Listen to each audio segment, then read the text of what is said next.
ఈరోజు తెల్లవారుజామున విశాఖపట్నంలో ఎల్జీ పాలిమర్స్లో విషవాయువులు వెదజల్లటం వల్ల చాలామంది ప్రాణాలు కోల్పోవటం, అనేక వందలాది మంది అస్వస్థతకి గురవటం చాలా కలిచివేసింది. తెల్లవారుజామునే 5:30, 6:30 నుంచి 6 గంటల నుంచే నాకు ఇన్ఫర్మేషన్ రావటం మొదలుపెట్టింది. అక్కడ స్థానికంగా ఉన్న జన సైనికులు కొంతమంది వీడియోలు తీసి మా జనరల్ సెక్రటరీ గారికి తెలియజేయటం అటు నుంచి నా దృష్టికి వచ్చింది. ముందుగా అది ఏ స్థాయి ఇన్సిడెంట్ నాకు అర్థం కాలేదు. తర్వాత దాని తీవ్రత తెలుసుకునే కొద్దీ చాలా ఆందోళన కలిగించింది.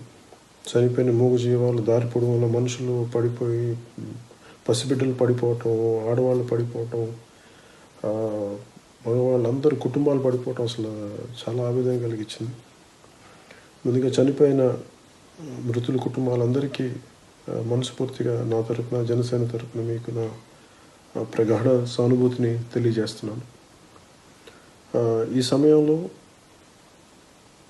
నేను కోరుకునేది జన సైనికులందరికీ కూడా, ముందుగా మీ తెల్లవారుజామున మీరు ముందు వెళ్ళిపోవటం, అలాగే చాలామంది జన సైనికులు కానీ, జనసేన నాయకులు కానీ క్షేత్రస్థాయిలో మీరు ముందుగానే సహాయ కార్యక్రమంలో పాల్గొనడం నిజంగా చాలా ఉపశమనం కలిగించింది. ఇదే స్ఫూర్తితో మీరు బాధితులకు అండగా నిలబడండి. మా ఛానల్ నుంచి వచ్చే లేటెస్ట్ అప్డేట్స్ కోసం ఛానల్ను సబ్స్క్రైబ్ చేయండి మరియు పక్కనే ఉన్న బెల్ బటన్ని క్లిక్ చేయండి.